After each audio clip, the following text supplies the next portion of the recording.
Hey, you guys, how are ya? If you could hear me, go ahead and just type here in the chat box. So if you could hear me, go ahead and type here in the chat box. Good. All right. Good. So I think there's about half of us here, so we'll give it some time. We'll go ahead and do our just weekly check-in, kind of just chat it up, see how you guys are doing, how our class is going. If you could share, something positive that's happened maybe within the past week. Then we'll just go through our rundown of what we're going to cover today. Today's going to vary. I don't think we'll go the whole time, but I guess it just matters how long it takes us to analyze some of these protest songs. But yeah, it's always nice to hear your voices rather than just see things on a screen. So let's just check in. How are you? How are classes going? Just kind of just share something positive. Anyone want to just raise your hand and kind of just volunteer first? Um, as I kind of just wipe myself. I spilled coffee all over here. Who wants to share? How's everything going? If your microphone's not working and you want to type it in the chat box, definitely feel free to do so because I know sometimes we might have issues. Who wants to get started? How's life going, guys? How is it? Now we're coming into the beginning of May, end of April. Share for me. How is everything? I'll get raise your hands first, and then if I don't get anyone to raise their hand, I'll call on somebody. Who wants to get us started? Good. We get more and more people. Emma, thank you. Go for it. Yeah, so I think my classes have been going okay. I think I've managed to kind of like do all the work and like being able to catch up and stuff like that. I also think that I've been able to stay connected with some people through the internet or like FaceTime or like things like that. And I did have one question. I was just wondering where do we submit the notes for the article we just read? Oh, awesome. Thank you. I'll go ahead and after this session, I'll go ahead and put that up for you so you can turn that in. Okay, thank you. Yeah, good. So I'm glad to hear everything is going well. Classes are going well, Emma, and it's good to hear that you've been able to kind of stay connected with everybody because I think that is an important part. I hear a lot of people kind of say, "Hey, I've set up a routine and a schedule for myself," but then they leave self care out of there. So make sure you're definitely, putting some of those things right. Let's get some more. How's everything going? Let's go Alejandro. How's everything going? How are classes? How are you doing? And then share something positive that's happening this week as we're already midway through. Um, so things have pretty much been, I guess, somewhat okay. I was finally able to set up like a good sleeping schedule for myself, like the beginning of this week towards the end of last week. So that has been something good that has happened.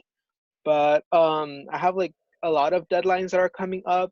So I'm trying to like work around that, and I think I'm not gonna be able to finish some assignments like for Friday and Thursday, so I'm gonna work on those during the weekend and stuff.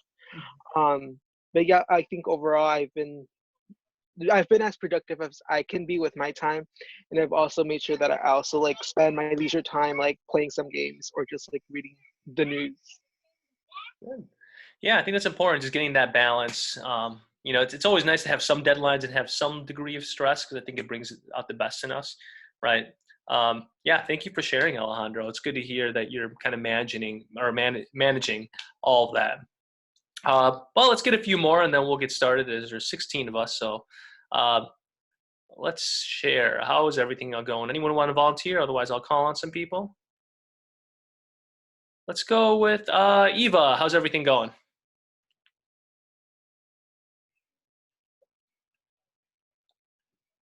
Oh, is Mike working? Yeah, sorry. Things are good. I don't really have much to say. I don't know. I'm doing fine. I'm doing homework now, which is nice because I wasn't for like 3 weeks. Um, I don't know. I don't really have anything to say. Okay.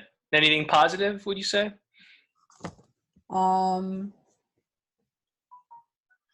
I'm sleeping at like 2 instead of 4. Okay. So are you getting in the sleep schedule at all? Would you say, or better sleep schedule? Better sleep schedule. I keep on waking up really early for no reason, and then I want to take a nap during like the middle of the day, but I can't fall asleep because I haven't done anything because I do my work at night. Hmm. So every day is kind of a waste of time for me. Hmm. Oh, that wasn't positive. I'm sorry. It kind of is positive. Think about it. Well, I mean, and so you seem like you're more of a night owl, and I think it's important to, I mean, work what's best for your circadian rhythm. I mean, like Yep. that's my wife. I'm more of the early bird. She loves to stay up, and that's when she's most effective getting work done. So, yeah, I mean, I think it's good to find your own personal rhythm, right? But thank you for sharing. Let's get a few more. Let's go Yaneli. How's everything going? I mean, everything's going well. Mhm. Like, I've been catching up on like some like work that's been due. Mhm. I mean, other than that, like, I think everything's just been well. Yeah, Okay. yeah. Anything positive? Um, I mean, my mom made pozole a few days ago, Mm. and she's reheating it right now. So I mean, I guess that's like a positive. Okay, good. So food, yeah. I mean, hey, I mean, good having a good meal. That's always something that's positive. Yeah, definitely.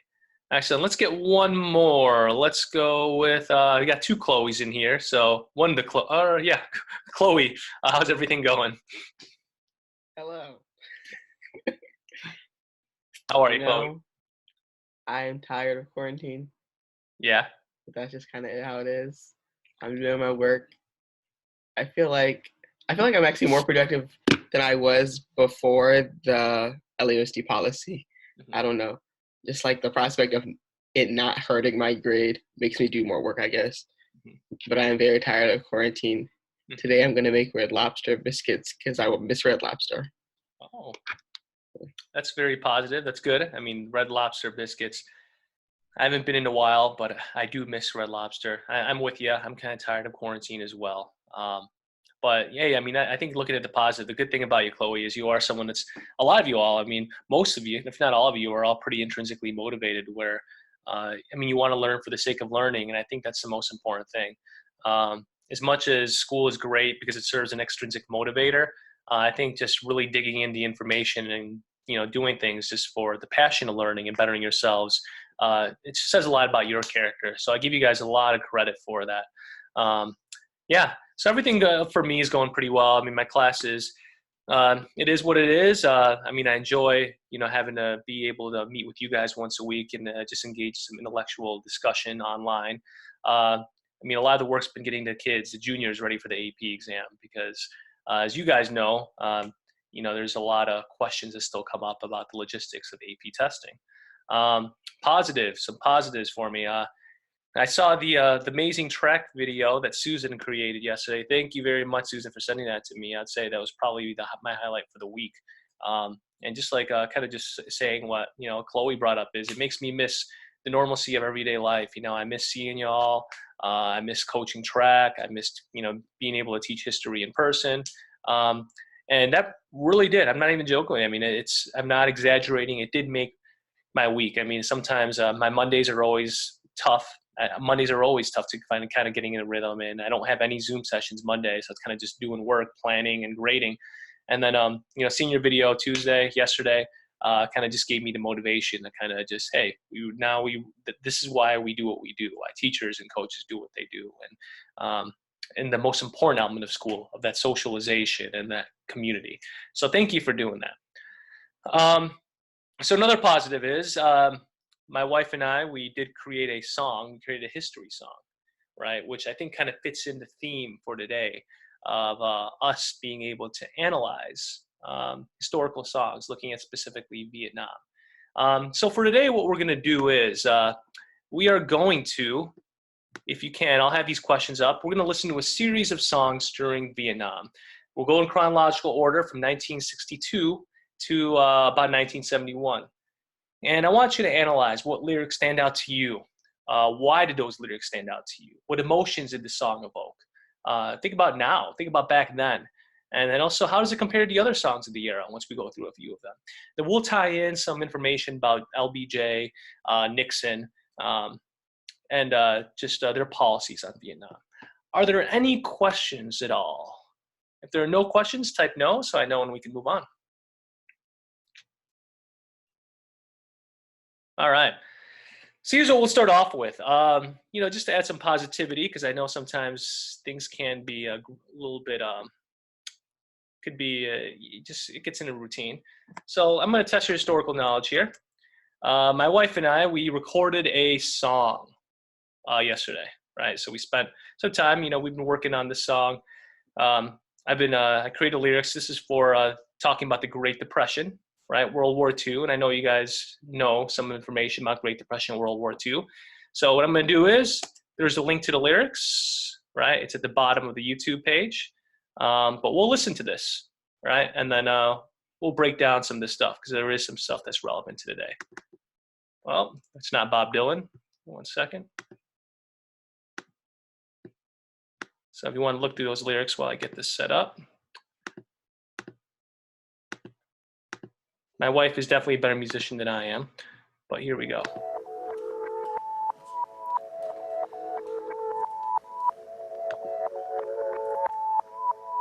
All right, here we go. A little bourbon in the house because I'm quarantined. This song goes out to my history buffs, my history fanatics, AP, IB on level. More importantly, my seniors. You're not forgotten. You never will be. We're in this together. We got the beautiful Ashley B here. If you were able to get through the Great Depression and World War II, you got this. See if you can tie the vocab words in with the lyrics. Rest in peace, Mac Miller.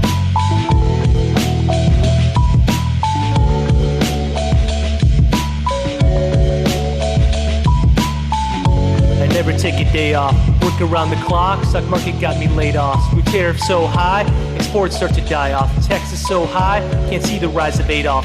Now I got these flappers all breaking up a sweat. Cause every time I speak up, Republicans incorrect. And I learned it from the best, always dressed in something fresh. Looking for a little dime, some bread and place to rest. Yes, they heard Double H was a mess, but now I'm rocking laws that ain't passed by Congress. Fast forward time, let's move to FDR next. Trying to make it work out, 100 days are all set. Used to hate the bank, but now they got nets. 5,000 insured, got me vested like I got no debt. ABC agencies, I got a job now. It's all Franklin boy, make my family proud. Make him say dust, make him say bowl. Congress tell me yes, the same ones that tell you no. Whoa, I just ain't an average Joe. You deal way above this flow. Get it? No matter where life takes me, find me with a smile. Pursued to be happy, only laughing like a child. Never thought life would be this sweet. Got me cheesing from cheek to cheek. Ayy. And I ain't gotta wait for nothing, cause that just ain't my style. Life couldn't get better. We gonna get through this together. If it ain't about a dream, then it ain't about the deal. No more 4 weeks without a job and a good meal. Imagination, making Congress legislation, employment that we're chasing, plus World War II we're facing. Fast forward today, let's rework the conversation. Factories closed, working from home. Employment so high, you're not alone. Work around the clock, nurses need a day off. Disease so bad, schools need to take off. All parks closed, we can't even play golf. Now I got these young kids breaking up a sweat. We all need to stay home, is that what's correct? And I learned it from the best, always dressing something fresh. Trying to pass time and hope we have enough tests. Was it President Trump that's responsible for this mess? Sporting these masks, will you go back to school yet? No matter where life takes me, find me with a smile. Pursued to be happy, only laughing like a child. Never thought life would be this sweet. Got me cheesing from cheek to cheek. Ayy. And I ain't gotta wait for nothing, cause that just ain't my style. Life couldn't get better. We're gonna get through this together. Ayy.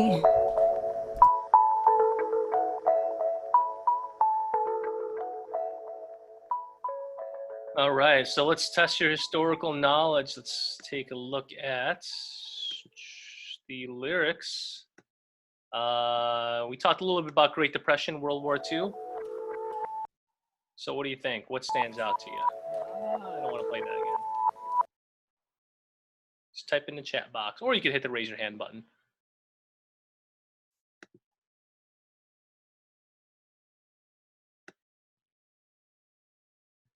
So what stands out?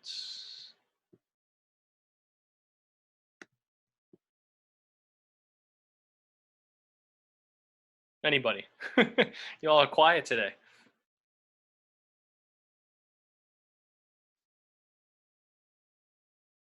So just pick a lyric. What do you think it means?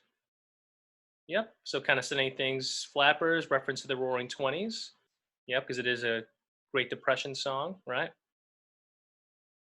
Anything else?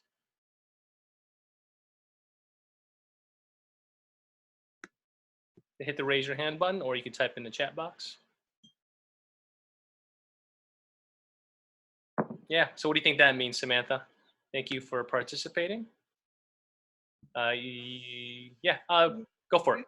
Okay. I think it means, well, taxes so high, is that, well, I'm not, the tax so high is referring to the actual Great Depression, right? Yeah. So, because they've lost so much money, they need to somehow gain back that economy and make and increase it again. So people are forced to pay these incredibly high taxes, in which they can't afford anyways. And then that blinds them to the fact that there's other world issues going on because they're in this corrupt economy, such as the rise of Hitler. Yeah, very good. So you're right on with in terms of not being able to see the rise of Hitler because of all the economic conditions were going on. So when it's referring to taxes, so during that time, you had what we call the Smoot Tariff, the Hawley-Smoot Tariff, which was an extremely high tariff on imports. So Europeans would tax imports from the US, we would tax their imports. So for example, on cars, there was like a 60% tax on American cars. So that was kind of just not helping the economy at all. Yeah, very good. Other lyrics, excellent. Thank you for participating. Anything else that stands out on either part of the song? What do you think they mean by, yes, they heard double H was a mess, but now I'm rocking laws that ain't passed by Congress. What do they mean by double H? Who could double H be? Thank you, Tommy. So work around the clock refers to how various people try to keep up with the economic situation by taking more hours and jobs in order to keep their family fed. However, the crash of the stock market inevitably caused the workforce to be detrimentally impacted. You're right. I mean, you're getting close to a 30% unemployment rate during the Great Depression. Excellent. Thank you very much. Any other things that stand out to you guys?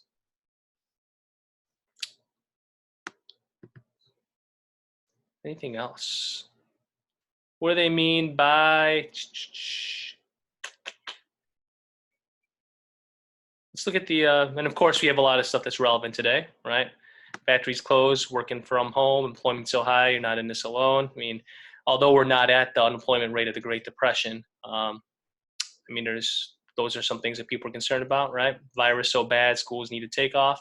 I mean, looking at the quarantine situation we're in, but all in all, I mean, I think the important thing is, I mean, especially, I mean, you seniors, I mean, we want you to know that you, as a staff, DMHS, that we're trying our best to make sure that, hey, that we're keeping you busy in a positive way. And more importantly, although a lot of festivities are gone and it's not the way that it should be or could be, we'll do our best to make sure that we at least get some form of experience and end the year well, right?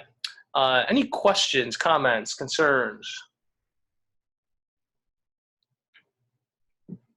All right, well, let's move on then. So let's look at some of these songs.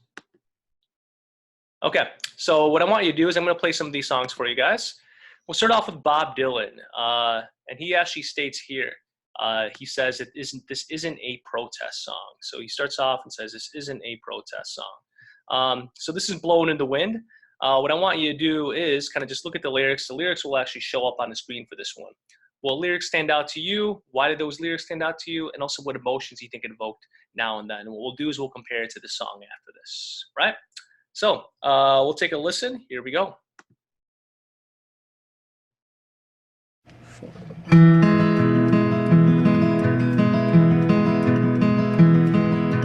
How many roads must a man walk down before you call him a man?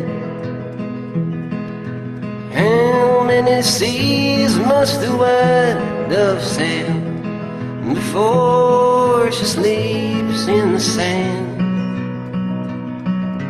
How many times must the cannonballs fly before they're forever banned?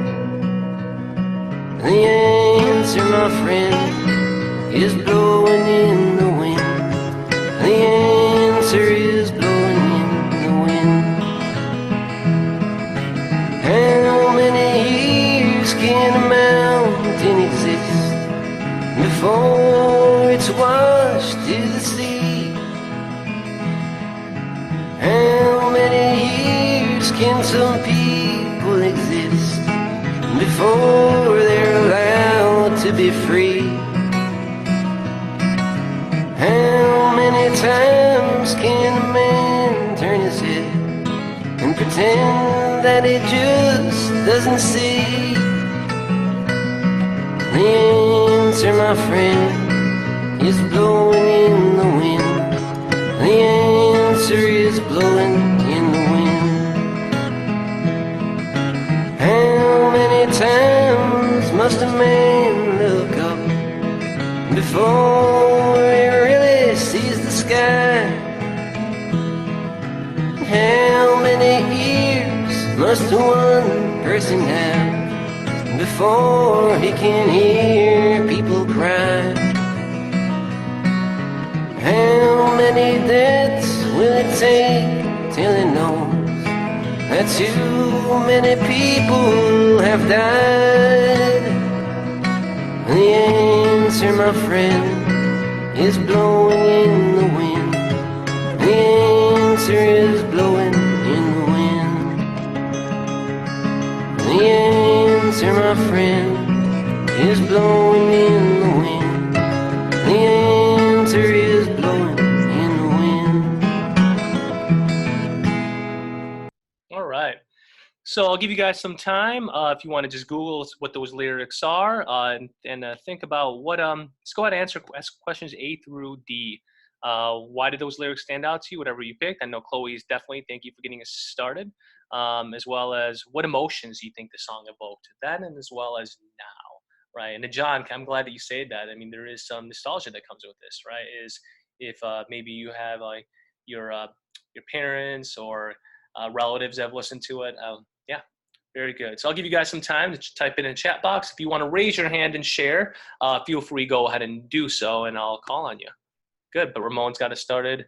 I'll give you guys a few minutes. We'll go about 2 minutes, and then we'll move on. Minute and a half, 2 minutes.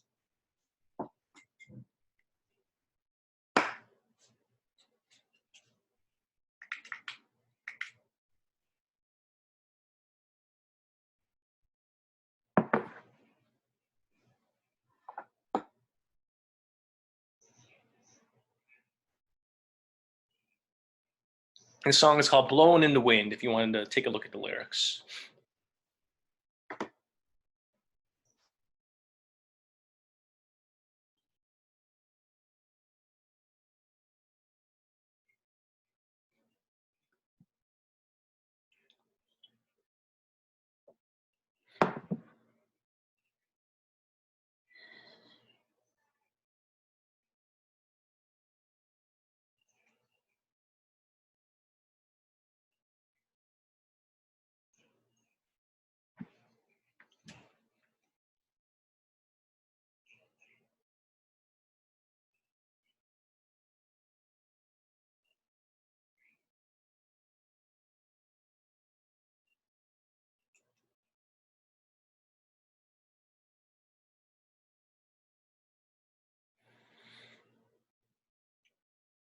All right, so let's just get started. Let's go, Ramon. Can you kind of just share what stood out to you, as well as what songs you think Devotion might have evoked then and now? hmm So I guess my initial point was pointing out the lyrics that said how many deaths will it take till he knows uh, that too many people have died. I think it's mostly referring to the number of deaths that came in the Vietnam War, in the midst of that war, especially the deaths of the American soldiers and the people, the Vietnamese population who were innocent and were affected. I guess they were caught between the crossfire. But I also saw another lyric that stood out to me, which said, "How many ears must one person have before he can hear people cry?" And I think that's just referring to the indifference of, I guess, people in the establishment and people who were, I guess, cheerleading for this war, since they can't hear the cries of the people who are protesting against it and the cries of the people who are suffering from it. Yeah, I think that's very good. Kind of just looking at the establishment, right? And I think that's very powerful when they're looking at is how many ears, right? I mean, are people going to listen and hear what actually is going on in the world today, right? And you notice he's very vague with some of the terms that he uses, right? Samantha, can I have you kind of just elaborate on yours, and I'll go Nupam? Yeah, so I just kind of chose the chorus, um that the answer is blown in the wind. So I think that there's what this means is that there is an answer to all of these conflicts, like there's not like it's not like it's one specific answer, but there's a way where people can improve, so not this many people are dying, or like this whole country is suffering because of another country. Like there's better ways to handle things, and there's an answer for that. And however, people are ignoring that fact, and therefore it keeps blowing away, like blowing in the wind. And it's only making other conflicts worse, and other more conflicts arise from it. But people could just grab the answer just like as if it was in the wind. However, they choose not to, either purposefully or accident. I mean, not really accidentally, but yeah. Yeah, excellent. I think you're right on, and Nupam's on a great point too. Nupam, where you're kind of saying here, I'll just read it, is that the answer being the wind perhaps is talking about the climate, the political climate, which is what causes people to ignore death and suffering, all for their own personal and national interests. So this is in the 60s, right? I mean, we obviously know that the Vietnam War is going on. What else is going on during this time? And more specifically, he writes this song in 1962, and I believe he performs it in 1963. And he claims this isn't a protest song, but then it's going ahead and used as a protest song more and more and more. There is some controversy of whether or not he actually did write this song, though. But what other events are going on during this time where people can relate to this, even if it's not just Vietnam? What else might they be able to relate to? What do you think? Chloe, can you go ahead? Wait, I pressed the wrong microphone. I forgot I'm on two devices. Okay, here I am. Uh-huh. So, yeah, in the 1960s, there's a lot going on. In addition to the Vietnam War, McCarthyism and the Cold War, anti-communist tensions in the United States, the Senator Joseph McCarthy, his name was Joseph, right? It might have been James, I don't know. But yeah, he was the one that was like trying to test everybody, trying to interrogate everybody. Are you really a communist? And that was really controversial. And people were upset about random people being interrogated for being communists. And then also, obviously, the African American Civil Rights Movement in the early 1960s. That was the big thing in the United States. So there's a lot going on. Yeah, right on. Very good. I mean, you could then look at the Kennedy assassination that would come, I believe, after when the song was written. But I mean, there's so many issues that are going on during this time. And in Vietnam War in 1962, 1963, we understand is there's still support for it. Right? When you're actually getting people protesting, it's nowhere near the level it's going to be until when you get to the late 60s and then into the 70s, right? But civil rights movement, so this song, a lot of people would see this as the protest song because it could go ahead and apply in many different ways, whether you're looking at the Cold War, Vietnam. You could even bring up the Korean War that happened prior to this, right? So all of these things could definitely be connected to this. Questions at all about this song? If there are no questions, type no, then we'll move on to the next one. All right. I like that song. So this song is a little bit more specific, right? This song is 1963 again, right? And this is by Philip Oakes. What are you fighting for? What are you fighting for? I don't believe I have the lyrics on this one. So you'll have to make sure you listen, or you can look it up.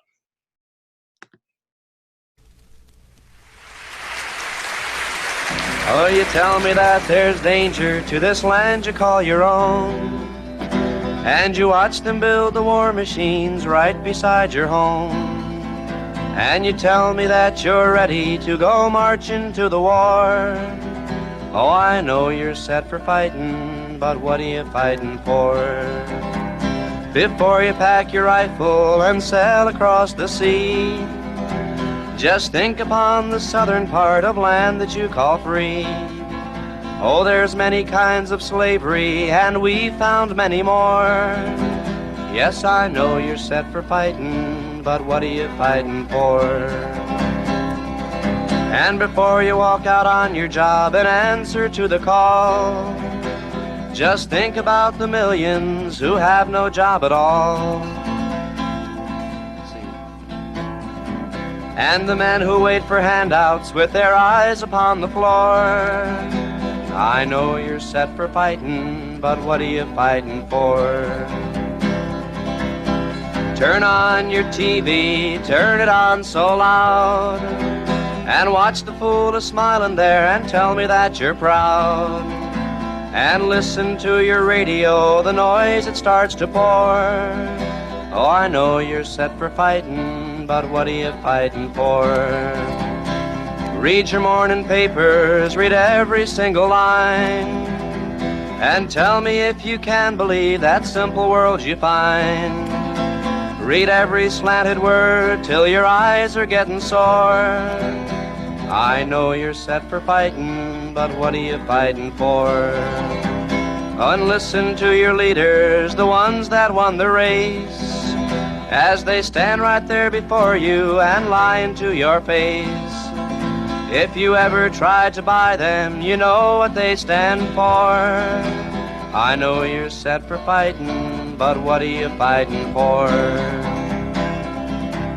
Put ragged clothes upon your back and sleep upon the ground, and tell police about your rights as they drag you down, and ask them as they lead you to some deserted door. Yes, I know you're set for fighting, but what are you fighting for? But the hardest thing I'll ask you, if you will only try, is take your children by their hands and look into their eyes, and there you'll see the answer you should have seen before. If you'll win the wars at home, there'll be no fighting anymore.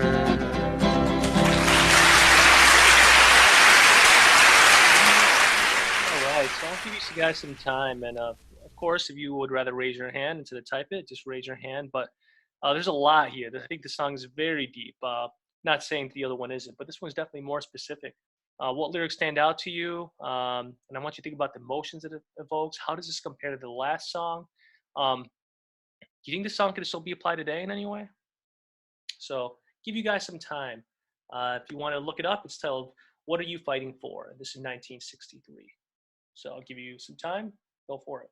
And then I'll call on some people. If you have a lot to say, just hit the raise your hand button.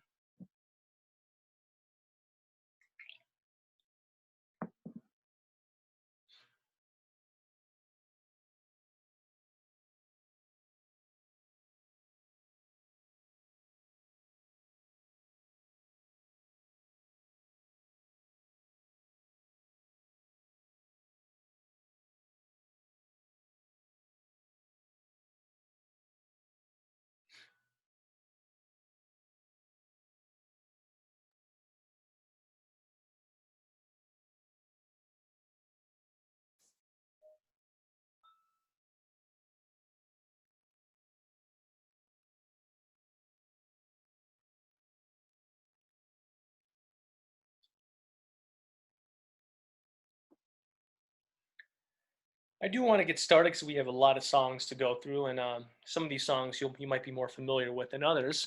Ramon, I see your hand up, so go for it. Yeah, compared to the first song, I think this one is much more explicit in what it's actually referring to.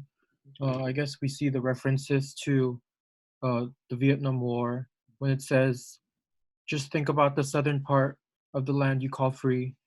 Uh, it's explicit, but it's also, I guess, general in its message that can be interpreted, like it can be applied to like any situation where the US chooses to intervene in a war overseas.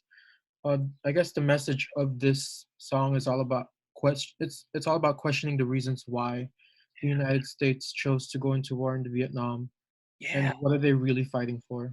very good. Do you have the lyrics in front of you, Ramon? Yeah, I googled it. Can you read that? Just read maybe a little bit where they're talking about the South and free, maybe a little bit before and a little bit after, because I think that part is very, very, very powerful. Can you just read it, or if you want to sing it, go for it. No, I'll just read it. So it says, before you pack your rifle and sail across the sea, just think upon the southern part of the land you call free. Oh, there's many kinds of slavery and we found many more. Yes, I know you're set for fighting, but what are you fighting for? So he mentions, yeah, I love that we could interpret this, and he's saying like Southern Vietnam, definitely, right? What else do you think he might be referring to? We could look at it in a few ways. Think about the South and what else you're fighting for. And then he kind of just brings up slavery. What do you think he might also be referring to? Because there's been some interpretation of that. Any guesses? 1963, we're getting this. What do you think? Alejandro, any idea? With that last lyric that we just read?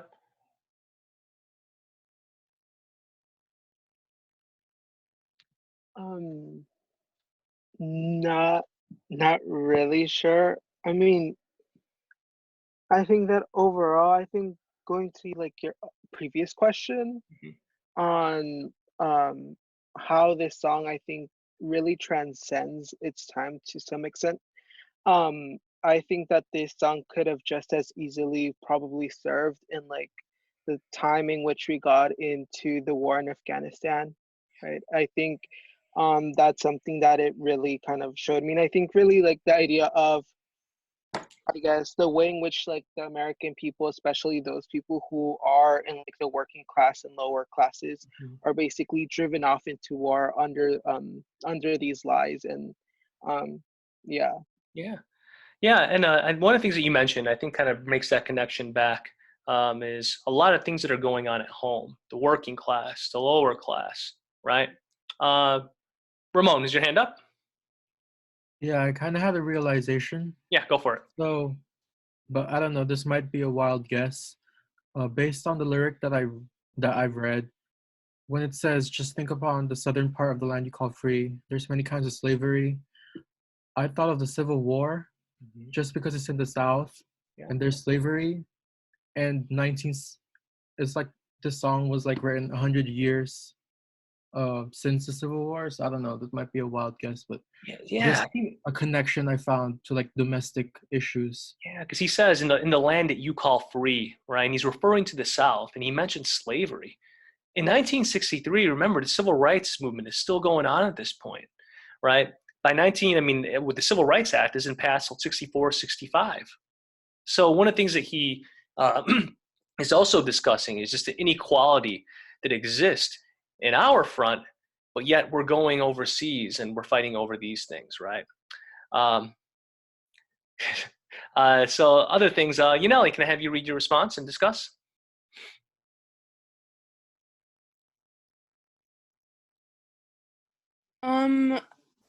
I mean, just basically like the lyrics that, or one that's, where is it?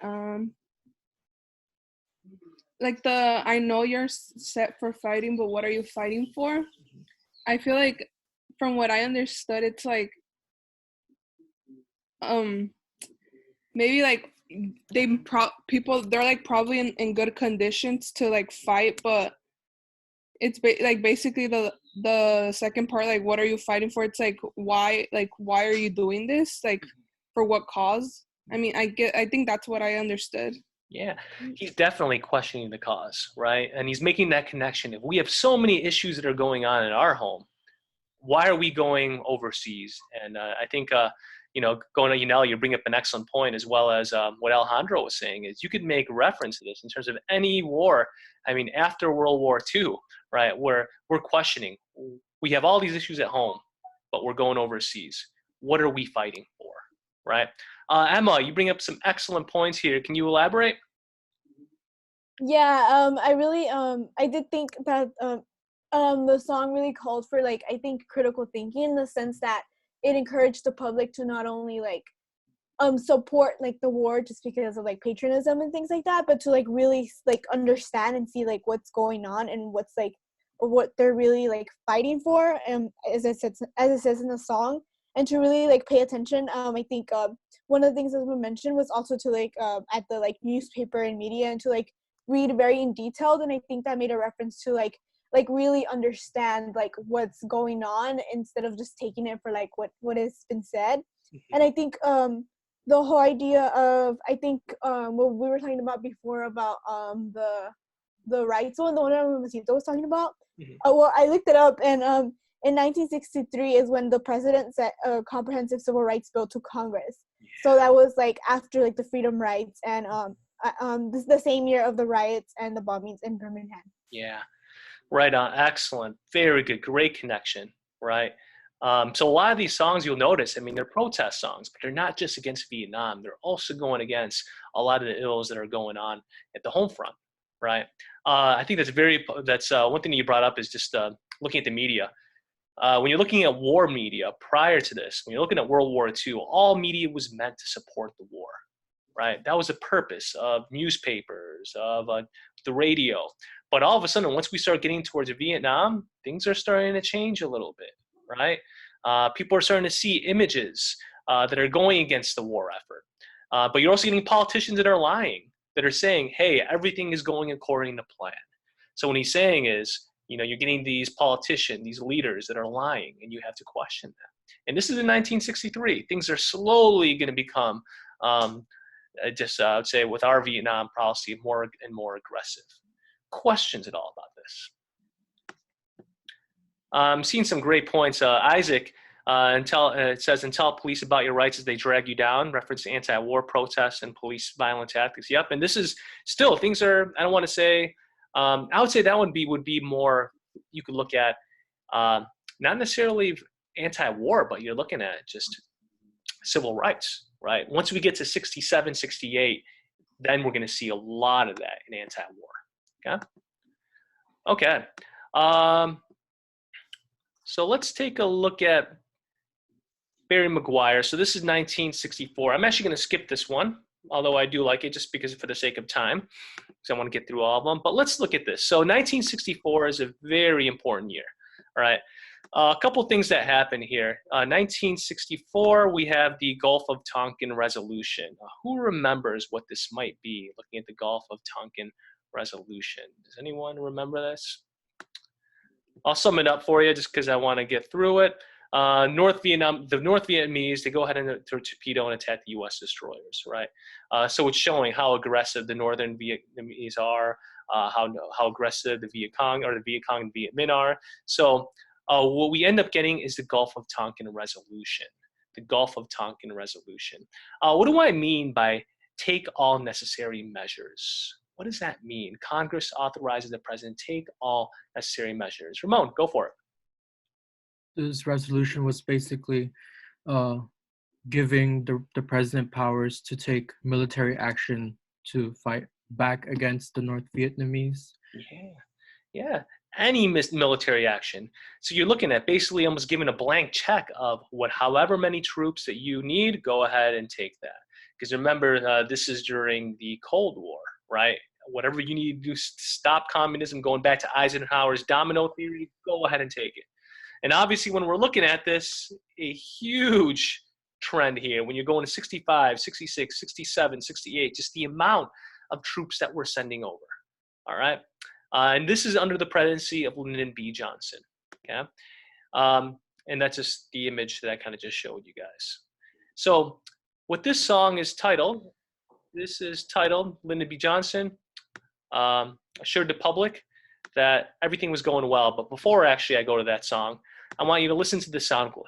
I want you to listen to the sound clip and tell me how Lyndon B. Johnson actually feels. So just listen closely if it shows up. Internet's been acting up.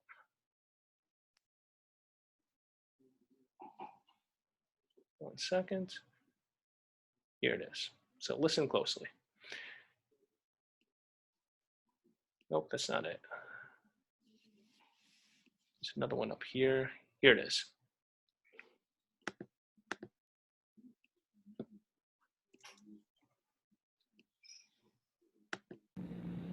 I just stayed awake last night thinking about this thing. The more I think of it, I don't know what in the hell. It looks like me, we're getting into another Korea. It just worries the hell out of me. I don't see what we can ever hope to get out of there with once we're committed. I don't think it's worth fighting for, and I don't think we can get out. And it's just the biggest damn mess. It is. It's an awful mess. I just thought about ordering those kids in there, and what in the hell am I ordering him out there for? One thing that is Vietnam worth to me? What is it worth to this country? Yeah. Now, of course, if you start running the communists, they may just chase you right into your own kitchen. Yeah, that's the trouble. And that is what the rest of that half of the world is going to think if this thing comes apart on us. It's damned easy to get in war, but it's going to be awfully hard to ever extricate yourself if you get easy. in. I'd like to hear Walter McNamara debate. So what are you able to get from this conversation, right? So just to give you some context here, it was not until the 1990s that most of Johnson's recordings began to be processed, digitized, and made accessible to the public. They are still not fully transcribed, and some remain classified. But there are 700 mesmerizing hours of tape that are available, casting new light on the inner workings of his presidency. So going on, in May 1964, less than 6 months before the presidential election, Johnson confessed to National Security Advisor McGeorge Bundy that he did not know what to do. So what kind of stood out to you after looking at that conversation there? I mean, we kind of went over it, but like, just I want to make sure you understand. How does Lyndon B. Johnson appear, right? Based on those tapes, what can we infer about LBJ? What do you think? What can we infer about Lyndon B. Johnson? Yeah, go for it, Samantha.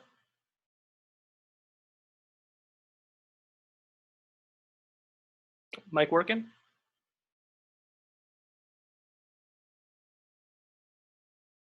Yeah, I'll come back to you. Tommy, what do you think? Just looking at that conversation.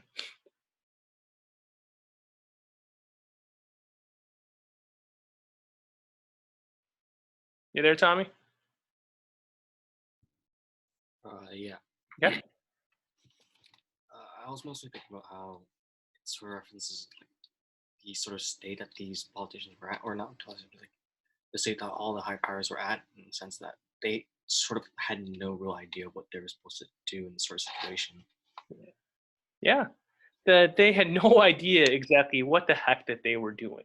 And remember, their only goal was to contain communism. Even the last song, one of the things that they brought up, the song that we were looking at, was they said that we're winning the race, right? The race to beat communism. But Lyndon B. Johnson, one of the things that he's doing throughout his whole presidency is he is assuring the public that everything is going well. And this is going to be his downfall, right? This is going to be his downfall. So Lyndon B. Johnson, I mean, Democrats really loved Lyndon B. Johnson for, of course, his Great Society, some of his domestic policies. But the turning point in his presidency is going to be his policies on Vietnam. What do you think the message of this political cartoon is? What would be the message of this? Let's go with, go for it, Samantha. The first thing I noticed, which I think what we're supposed to notice, is obviously the nose. Mm-hmm. I think, I don't really know when Pinocchio was made, but I think that like in Pinocchio, how like the longer his nose gets, it means like the more he's lying. Mm-hmm. And I think that there's a comparison and a similarity in this cartoon. Yep. Right on. And that's exactly what we're getting here, is that he's perceived as a liar. And I think Chloe brings up a good point. Every president is expected to put on a brave face. However, there's a difference between putting on a brave face and absolutely lying. And when we look at our data here, let me go back to a couple images, is that it is clearly evident that he is lying. If he's bringing up that everything is going well, but yet you're looking at the amount of troops that we're sending to Vietnam every year, people start to all of a sudden get suspicious of this. Then when you're getting these news reporters that are reporting on things such as the Tet Offensive, when it's clearly evident that North Vietnam is making some advancements and American troops maybe aren't necessarily doing as well, people are very critical of Lyndon B. Johnson, right? So I want you to listen to this song. Here's another very specific one. This is by Tom Paxton. This is 1965. This is titled Lyndon Johnson Told the Nation. Lyndon Johnson Told the Nation. So here we go.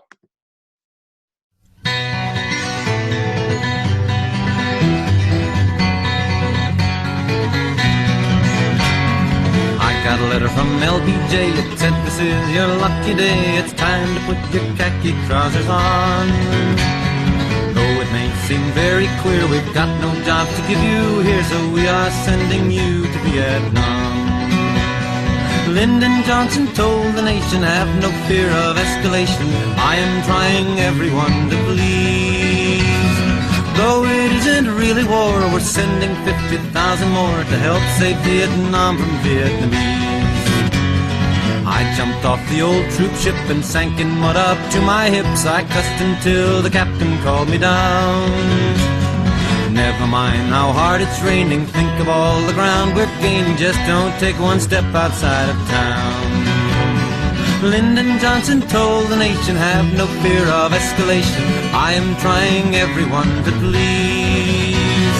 Though it isn't really war, we're sending 50,000 more to help save Vietnam from Vietnamese." Every night the local gentry slip out past the sleeping sentry. They go out to join the old VC. In their nightly little dramas, they put on their black pajamas and come lobbing mortar shells at me. But Lyndon Johnson told the nation, "Have no fear of escalation. I am trying everyone to please. Though it isn't really war, we're sending 50,000 more to help save Vietnam from Vietnamese." We go round in helicopters like a bunch of big grasshoppers, searching for the Viet Cong in vain. They left a note that they had gone. They had to get down to Saigon, their government positions to maintain.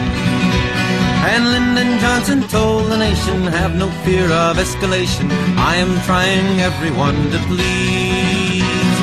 Though it isn't really war, we're sending 50,000 more to help save Vietnam from Vietnamese."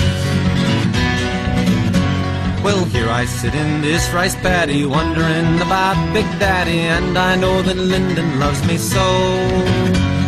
Yet how sadly I remember way back yonder in November when he said I'd never have to go. But Lyndon Johnson told the nation, "Have no fear of escalation. I am trying everyone to please. Though it isn't really war, we're sending 50,000 more to help save Vietnam from Vietnamese." All right, so let's talk about this one. So what lyrics stand out? What's the message of it? How does it compare to the other ones? So thoughts about this song. What do you think? Zian, is your microphone working?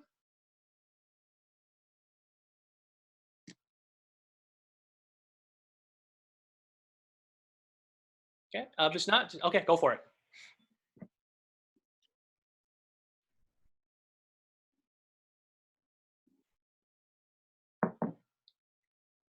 Oh, you there?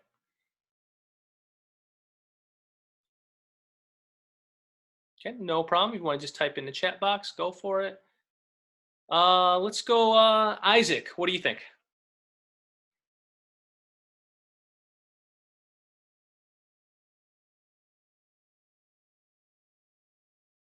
All right. All right, now it's working.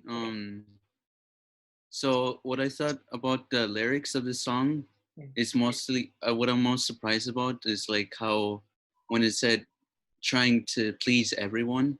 I think that's the most important. Well, one of the most important parts for me because in this time, a lot of people, there's a lot of different perspectives. Some want war, some don't want war, and so maybe this affects Johnson's presidency because he's trying to please everyone, but in the end, it doesn't work out for him. Yeah, that's a good point. That's a good way you could look at it. Is I mean, he is trying to please everyone. I mean, he says in 1964, right, that he has no idea what to do with this war, but he keeps sending people. He wants to please those to support the war. He's also doing a lot of stuff on a domestic front, right? I mean, he's expanding public education. Civil rights acts are being passed. Yeah, but there's a lot of criticism here looking at this. Chloe, do you want to go for it? Okay, can you hear me? Yeah. Yes. Okay, in the song, he said over and over again, though he said it isn't war, we're sending 50,000 more. And it's really calling out LBJ's criticism because hypocrisy. He's criticizing LBJ's hypocrisy the entire song because LBJ's like, oh no, it's not really a war. We're just going to send 50,000 more troops to go help out Vietnam. And I think the lyric, we're going to take Vietnam from Vietnamese, kind of points out like the root of the war where, like, I think, what song was it? Was it Bob Dylan or was it that song? I forgot which one it was. But when he said the lyric about, it was like mildly anti-imperialist when he said the people how long should they exist before they should be allowed to be free? Yeah. Like these Vietnamese people, they've been under imperialist rule like the entire time that they've existed as a country. So at this point, we should just let Vietnam rule itself, and it's really not U.S.'s job to intervene in these politics. Yeah, I mean, definitely even tying back into FDR's presidency when he supports Ho Chi Minh, right? And this is very critical of him. And when they're talking about escalation, what they mean is just the escalation of troops that keep being sent and sent. And just the lies that LBJ is saying of everything's going well, right? We're winning this war, but yet it keeps escalating more and more. Very good. So let's move on just because we do have a lot to cover. So here's another one. This is 1967. So in 1967, you're seeing a lot more protest. I mean, the amount of protests are definitely escalating. And after that, we'll talk about Nixon. So this is titled The Backlash Blues. Listen carefully, because if you want to look at the lyrics, go for it, because I don't have the lyrics on here for this one.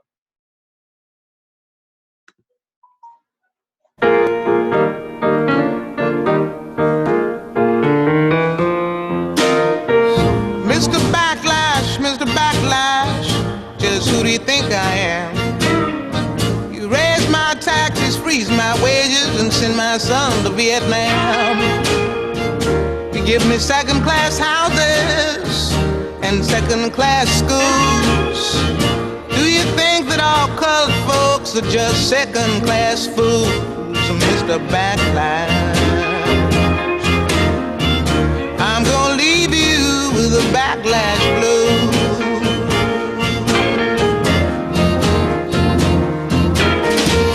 When I try to find a job to earn a little cash, all you got to offer is your mean old white backlash. But the world is big, big and bright and round, and it's full of folks like me who are black, yellow, beige, and brown, Mr. Backlash. I'm gonna leave you with a backlash blues.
Very good. So let's talk about this song. So what lyrics stand out to you? And so this is 1967. Think about the context of what else is going on during this time as well. Thoughts? I think we got about 1 or 2 more songs after this, so we're wrapping things up. So what kind of stood out to you? Sorry, I wish I could. I tried to find a version with the lyrics on there. What is this song protesting? Alejandro, go for it. Thank you. I think a few of the lyrics that stood out to me were like, you raise my taxes, freeze my wages, and send my son to Vietnam. I think those lyrics really, I guess, highlight the weight that like ordinary people were feeling with the war. But then the song also highlights the disparities in how that weight that already affects them because of the war compounds on top of the things of the huge racial disparities that exist at that time. She refers to like second-class houses and like second-class schools and all of that. So yeah. Yeah, I'm glad that you brought that up. I mean, I think you're right on with it. It highlights a lot of the disparities. When you're looking at inequality, you're looking at also race, right? I mean, when you're looking at 67, 68, you're kind of looking at the height of the civil rights movement, right? The civil rights acts are passed. However, I mean, the movement doesn't end there. And those are some of the things that Nina Simone brings up.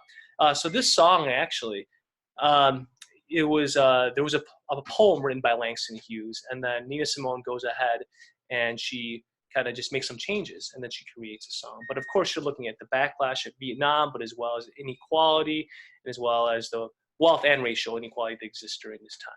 Right on. Anyone else have anything else they want to add for this?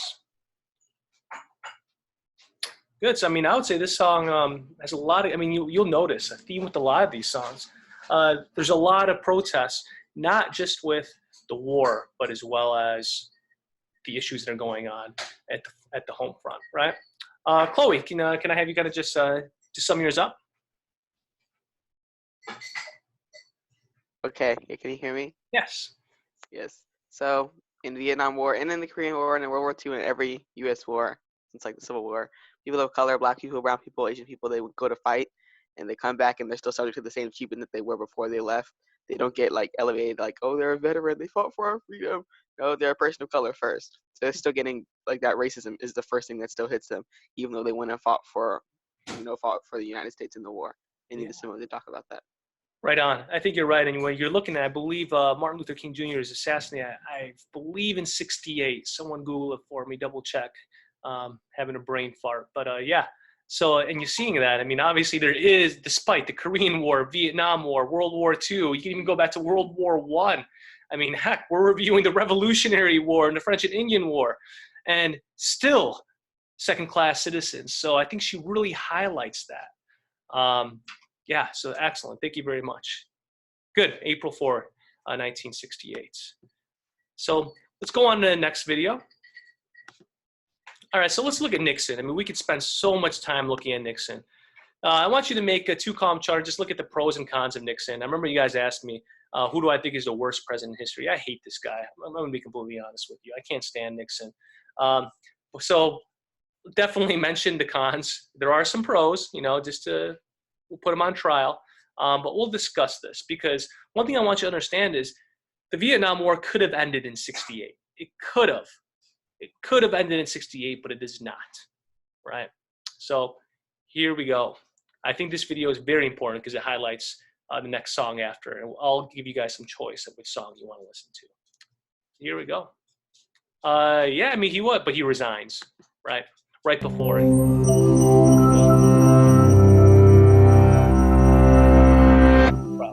The presidency of the United States of America is often said to be one of the most powerful positions in the world. But of all the U.S. presidents accused of misusing that power, only one has left office as a result. Does Richard Nixon deserve to be remembered for more than the scandal that ended his presidency? Find out as we put this disgraced president's legacy on trial in History versus Richard Nixon. Order, order. Now, who's the defendant today? Some kind of crook? Ahem. No, Your Honor. This is Richard Milhouse Nixon, the 37th President of the United States, who served from 1969 to 1974. Hold on. That's a weird number of years for a president to serve. Well, you see, President Nixon resigned for the good of the nation and was pardoned by President Ford, who took over after him. He resigned because he was about to be impeached, and he didn't want the full extent of his crimes exposed. And what were these crimes? Your Honor, the Watergate scandal was one of the grossest abuses of presidential power in history. Nixon's men broke into the Democratic National Committee headquarters to wiretap the offices and dig up dirt on opponents for the re-election campaign. It was established that the president did not order this burglary. But as soon as he learned of it, he did everything to cover it up, while lying about it for months. Yes, but it was for the good of the country. He did so much during his time in office and could have done so much more without a scandal jeopardizing his accomplishments. Accomplishments? Yes, Your Honor. Did you know it was President Nixon who proposed the creation of the Environmental Protection Agency and signed the National Environmental Policy Act into law? Not to mention the Endangered Species Act, Marine Mammal Protection Act, expansion of the Clean Air Act. Sounds pretty progressive of him. Progressive? Hardly. Nixon's presidential campaign courted Southern voters through fear and resentment of the civil rights movement. Speaking of civil rights, the prosecution may be surprised to learn that he signed the Title IX Amendment, banning gender-based discrimination in education, and ensured that desegregation of schools occurred peacefully. And he lowered the voting age to 18 so that students could vote. He didn't have much concern for students after 4 were shot by the National Guard at Kent State. Instead, he called them bums for protesting the Vietnam War, a war he had campaigned on ending. But he did end it. He ended it 2 years after taking office. Meanwhile, his campaign had sabotaged the previous president's peace talks, urging the South Vietnamese government to hold out for supposedly better terms, which, I might add, didn't materialize. So he protracted the war for 4 years, in which 20,000 more U.S. troops and over 1 million more Vietnamese died for nothing. A presidential candidate interfering in foreign negotiations? Isn't that treason? It is, Your Honor, a clear violation of the Logan Act of 1799. I think we're forgetting President Nixon's many foreign policy achievements. It was he who normalized ties with China, forging economic ties that continue today. Are we so sure that's a good thing? And don't forget his support of the coup in Chile that replaced the democratically elected President Allende with a brutal military dictator. It was part of the fight against communism. Weren't tyranny and violence the reasons we opposed communism to begin with? Or was it just fear of the lower class rising up against the rich? President Nixon couldn't have predicted the violence of Pinochet's regime. And being anti-communist didn't mean neglecting the poor. He proposed a guaranteed basic income for all American families, still a radical concept today. And he even pushed for comprehensive health care reform, just the kind that passed 40 years later. I'm still confused about this burglary business. Was he a crook or not? Your Honor, President Nixon may have violated a law or two. But what was the real harm compared to all he accomplished while in office? All right, so let's talk about the pros. Someone give me some of the good things that we could say. What are some of the pros? You know, you want to see the positive in everybody, right? So give me some of those pros. Anupam, so I haven't heard from you yet today. I mean, you did type an excellent statement, but what were some of the pros that we could see with Mr. Nixon? Can you hear? Mm-hmm. Yeah, I can hear you. Oh, yeah. Oh, I think I gotta unmute you. I'm gonna unmute you. Okay, go for it. Oh, no, no problem. So, So I'll just go ahead and read through it because you guys are already saying it. So, yeah, he's an environmentalist. EPA was established, right? A Republican who cared about the environment. What else could we say? That's one. What was the other thing? Yes, Title IX. What was Title IX? What was it? It's okay, no problem, Newpalm. What did this do? So what was it? Chloe, you want to elaborate? Yeah, no more gender-based discrimination. So those were some of the pros, right? I mean, he goes ahead and he does recognize China, so he does open up relations with China again. That's another. But what were the? Let's talk about just the terrible. We'll get real with the conversation. Someone explain to me some of those the negatives that we see here. Let's go with Farhan. You there? So give me some of the bad.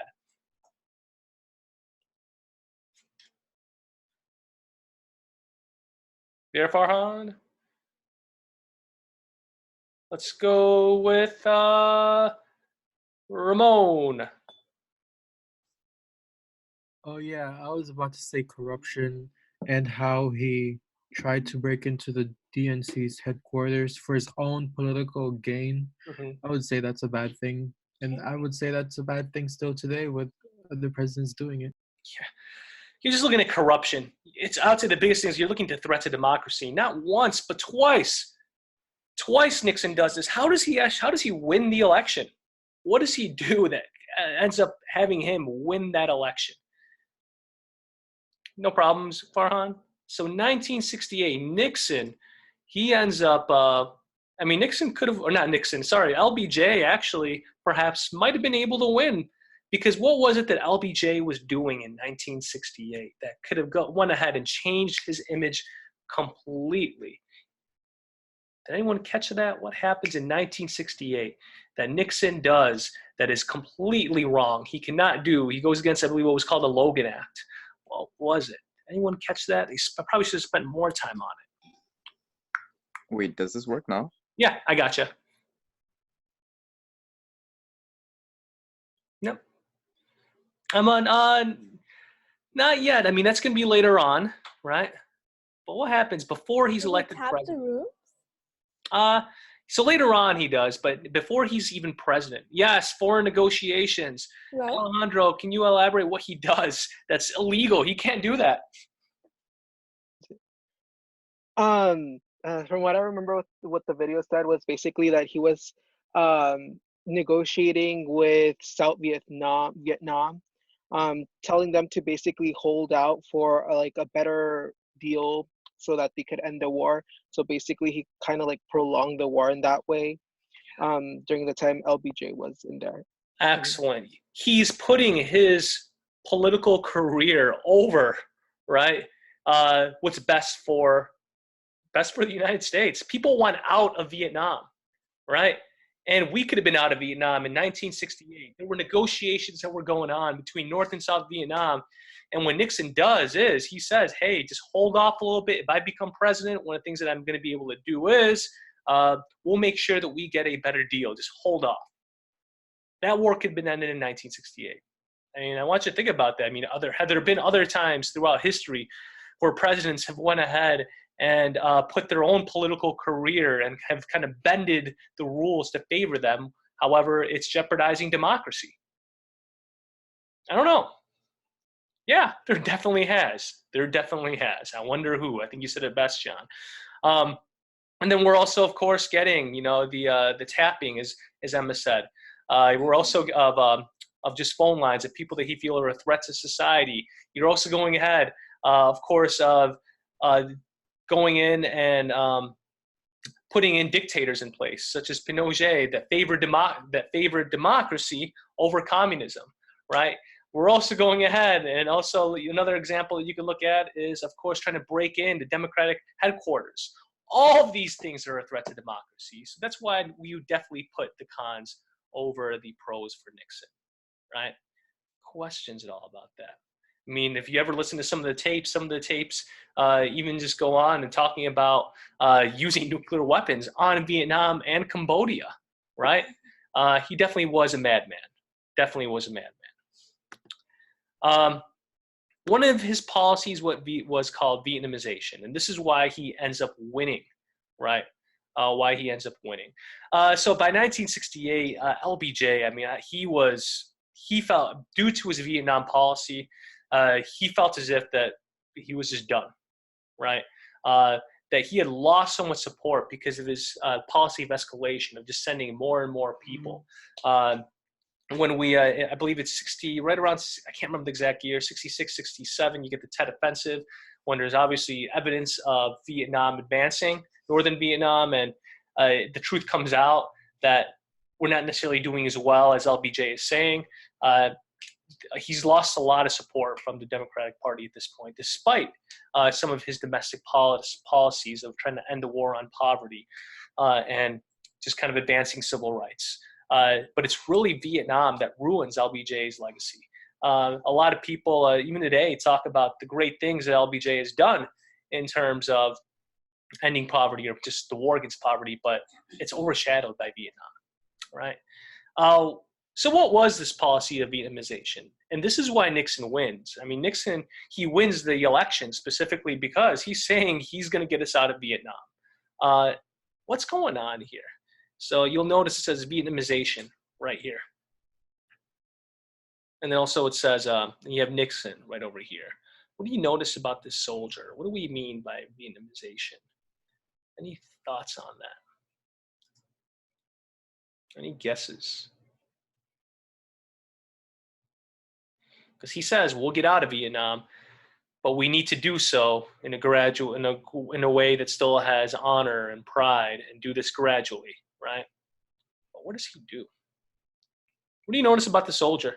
Thoughts on this? What do you notice? Jasmine, is your mic working? What do you notice about the soldier? Yeah, he's a toy, right? Excellent. Very good. So what do you think the symbolism of there is? Emma, that he's a toy. Why would the Vietnamese soldier, the Southern Vietnamese soldier, be a toy? I think maybe because he is using them, well, he's manipulating them and like, in a way, like manipulating them and like controlling them for like the benefit of his own campaign, in order to like, I guess, in order to like just further his campaign and like use them as like a ploy or play in being able to win. Yeah, I think you're right. It's just kind of just using the Vietnamese soldiers, and that's what Nixon wants to do, right? What he wants to do is simply just use the Vietnamese soldier to train them, so eventually they could go ahead and defeat communism. That's Nixon's goal, and eventually America could kind of gradually see themselves out. He is successful in this, in the extent that we are able to kind of gradually withdraw from Vietnam. However, we kind of engage in more warfare with Cambodia, right? Because we have to contain communism in Cambodia, right? He does lower the American troops. So he wants to lower the American troops by training the Vietnamese troops. He also engages, unfortunately, in more mass bombings, right? And of course, as I stated, he sees Cambodia as a threat. So he kind of allocates more movement towards there. So he's, in some ways, he's not necessarily that successful, but he is lowering the amount of troops in Vietnam, which he did promise, but more violence in other places. Very powerful one. They mentioned this during the Nixon administration. What's going on here? It says America is dead, but why is America dead? What happens at Kent State? What happens at Kent State? What happens at Kent State? Yes, students are killed. We are getting a shooting. We are getting we're getting students that are protesting the Vietnam War. And the National Guard ends up shooting these protesters, right? What does Nixon call these protesters? Anyone catch it? Yeah, he calls them bums. Right? So we're getting this cartoon that America is dead. I mean, when you're getting this idea of like students have the right to protest, but yet the government is going ahead and using violence to get them, right?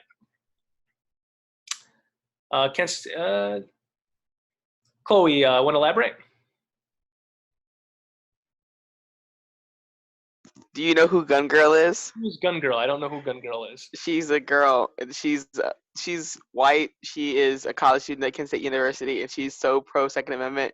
And she got in trouble because she likes to carry her rifle around campus. And then they were like, you can't do that. It's like an automatic rifle. But she's like, but it's the right to carry because Second Amendment. And she's like, she goes crazy. She has a YouTube channel where she interviews people. She's like, you believe racism still exists? And, you know, she's a crazy person. And then she goes to Kent State? Yes. Oh, boy. Oh. So we have a couple songs you want. I'll give you guys a choice to pick a song, all right? We could either listen to the song called Ohio, or we could listen to Imagine by John Lennon, Marvin Gaye, What's Going On, or Edwin Starr. So pick, just write down Marvin Gaye, Lennon, Ohio, or Starr, and then we'll break down that for our last song.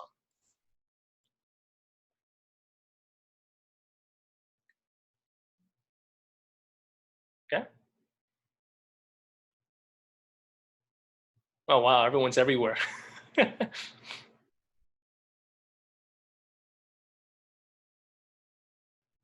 right, we'll go Marvin Gaye because I think he talks about Ohio, right?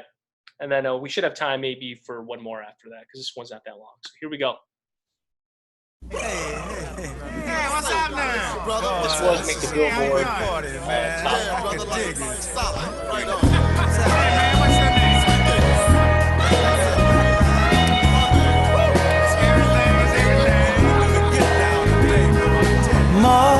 Mother, there's too many of you crying. Brother, there's far too many of you dying. You know we've got to find a way to bring some loving here today. Yeah. Father, we don't need to escalate. You see, war is not the answer, for only love can conquer hate. You know we've got to find a way to bring some love in here today. Oh, picket lines and picket signs, don't punish me with brutality. Talk to me so you can see what's going on. What's going on? Yeah, what's going on? Oh, what's going on? Right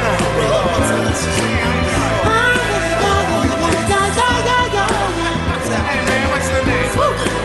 Right on.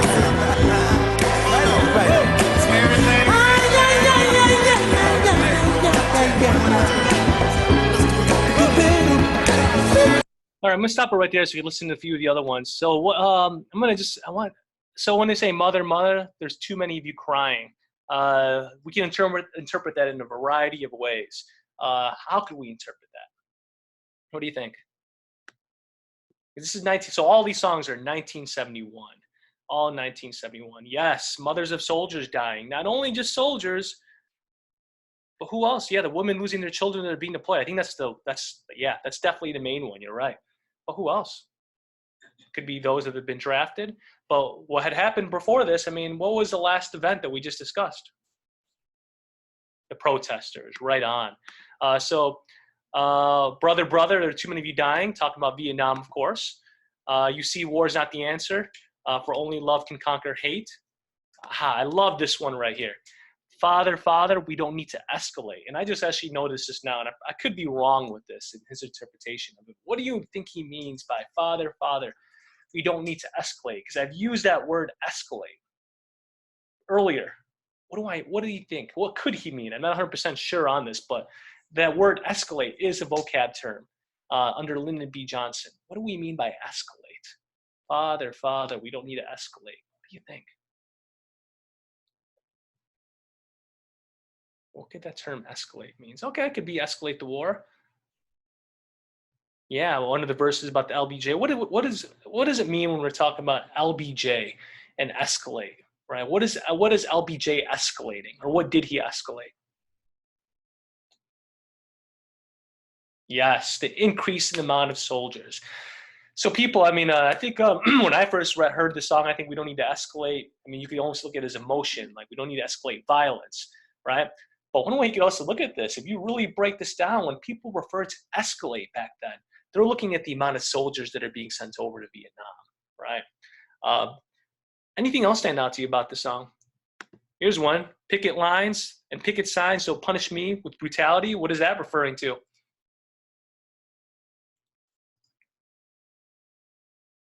Yeah, Kent State, right? You're looking at the violence that are being used on those soldiers, right? Very good. So we'll go to Edwin Starr, and then we'll play a little bit of John Lennon. So this is 1971 as well. Here we go. I think you've all heard this song.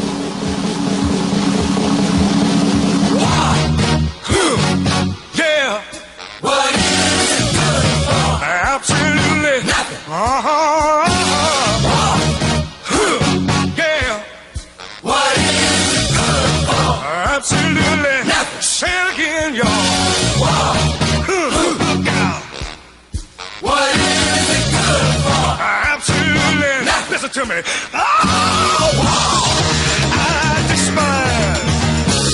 'Cause it means destruction of innocent lives. War means tears. 10,000s of mothers die when their sons go off to fight and lose their lives. I said war. Good God, y'all. What is it good for? Absolutely. Get set. So what is war good for? Absolutely nothing. So definitely an anti-war song, talking about the amount of people that have died as a result of war, right? And also, yeah, that is in Rush Hour. That is a good point. That's in the movie Rush Hour. Jackie Chan and Chris Tucker, they are dancing to that song. Yep. And Chloe, when my parents blast a song on Saturday morning, that means when you know it's going to be a cleaning day, right? So a lot of these songs, I mean, you've heard for sure, but they know that they are definitely anti-war songs during this time. And then the last one we'll end with. So a lot of celebrities have actually been singing a few weeks ago when we first went to this quarantine. They talked about, they were all singing Imagine. But this was actually created during this time frame, 1971, in response to the Vietnam War, but as well as a lot of other issues, right? They really weren't that good at singing, but then again, I'm not really good at singing either, so who am I to judge, right? My wife is a talented one out of both of us. So here we go. We'll listen to this. That would be nice. Get paid for it. Actually, we probably wouldn't. Let's fast forward. It's easy if you try. No hell below us. Above us, only sky. Imagine all the people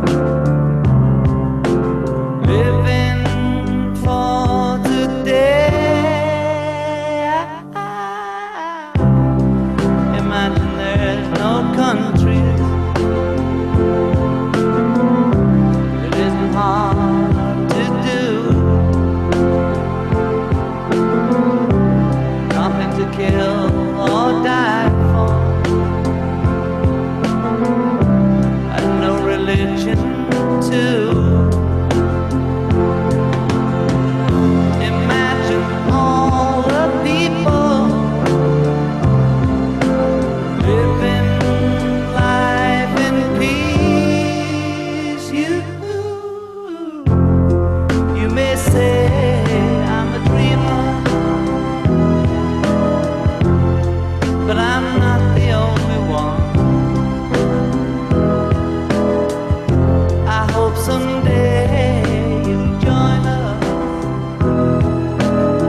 let's talk about this song. I mean, all these songs are very powerful. How is this song different from the last two? What do you think? And we'll call it a day. How are these two songs different from the last two? I mean, I like all three of them. They're all great songs. I was actually just watching a documentary on John Lennon and the Beatles, and they kind of provide the history of that song, which we could go more in depth next time. But what is, how's that different? How's that song different than We'll Call It a Day? Or maybe, or how is it similar? Thoughts on that one? And all of them are in movies. Chloe, can I have you talk? Okay, you can hear me? Yep. Yeah.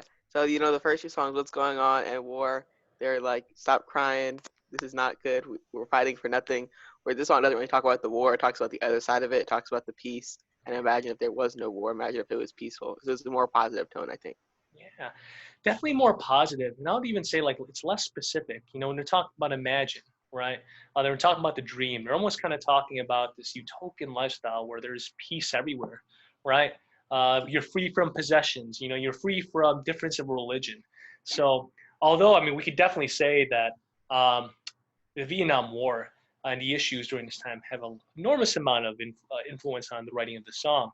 But we could even take this song, Imagine, and apply it to what's going on today. And I want you to think about this. I want you to think about your life. I want you to think about songs that you think have some historical significance to you.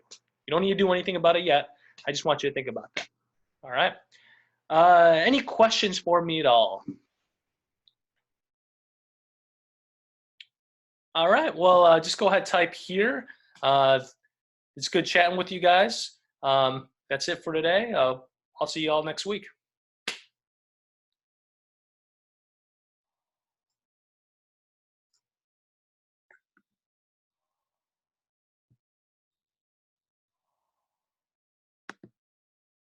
Thank you, guys.